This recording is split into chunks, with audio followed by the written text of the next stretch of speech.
This is our Hidden Killers half year in review with True Crime Today. A look back at some of the most compelling conversations about the biggest cases we're following for you right here over the last 6 months and first half of 2024. Here's another one of those conversations. This is the Hidden Killers podcast with Tony Brueski, featuring retired FBI Special Agent Jennifer Coffindaffer. Ruby Franke behind bars, Kevin Franke, her estranged husband who's filed for divorce, speaking out, telling some of his side of the story. We've learned some of it from the police interview that was released in a big trove of information and data dumps this last week. And Kevin, from some of the interviews that we've seen and listened to, seemingly fairly shocked by what was going on in the home of Ruby Franke and Jodi Hildebrandt, while he stood far back and waited for his time that maybe she'd come back to him. Joining us to discuss, Jennifer Coffindaffer, retired FBI Special Agent. What was your reaction to Kevin's police interview and just the seemingly completely unawareness that all these things were happening with Ruby and Jodi, and his choice not to be a part of the kid's life, just standing back for more than a year saying, well, we had this verbal agreement, but that's it. I'm not buying it. You know, I guess from the very beginning, I haven't bought it. And this is why. They are LDS members, Mormons. That the whole crux of that religion is the male is in charge of everything, not the female. The whole structure is structured that way. And I think, this is just my view.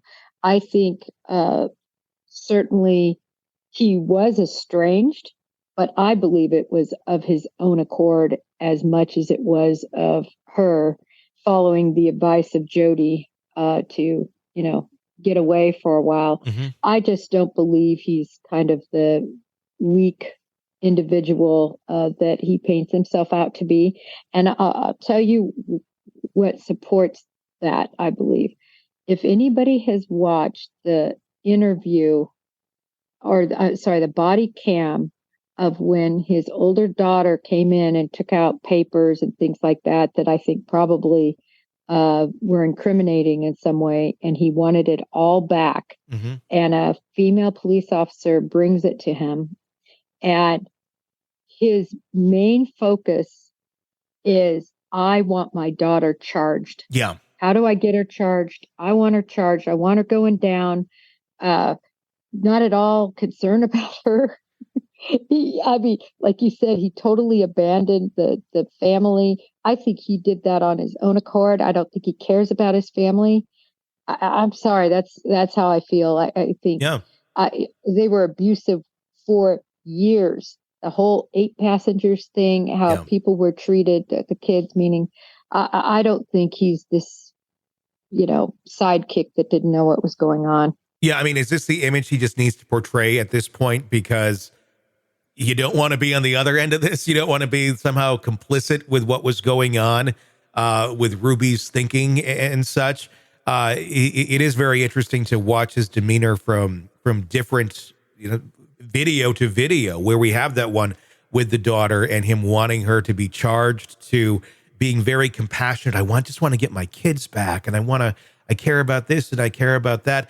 He seems very shocked by what was going on in the house, but at the same point, supposedly had kind of a relationship there that was, somewhat on the up and up of, if there's an emergency, we're going to talk. I trust Jodi. I don't know. I don't understand how you can really kind of play both cards. Yeah, and that just is not the religion that they all subscribe to. No, meaning it doesn't line up. And then when you see him, when he doesn't really think about the fact he's being recorded, because she's just got her BWC on, the officer, totally different way of acting. Yeah. And I'm going to call it acting, because I think he was acting when, he made his, statement. And I think a lot of it too is, remember, it was only about a year What about all that time leading up to it?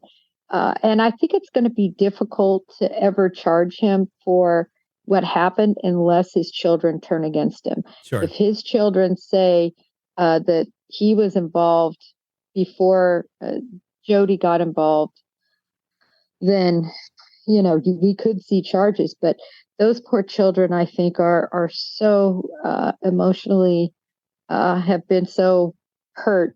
And, it's going to take a lot of therapy and professional help, hopefully, to get them where they can face all the damage that they endured. It's already hard to believe that he didn't have some sort of involvement or awareness of what was going on, or at least while they were living together prior to Jodi being involved. But how do you believe this one, where he gets into the world of the supernatural? And I was kind of taken aback by this. He's saying, I can't explain some of the stuff that happened while we were there. Speaking of being at Hildebrandt's home, saying that they saw plates flying off of the shelves in the kitchen at full speed, smashing into the wall, as well as hearing crashing sounds in the basement while they were upstairs. I mean, this just, come on. I mean, you're professing this as fact. It's I don't know what to even make of why one would even say these sort of things unless they believe them. Well, I think he's saying them to have kind of a dual defense. One, I didn't know anything was going on. I'm innocent. And yeah, I didn't see anything. Sergeant Schultz.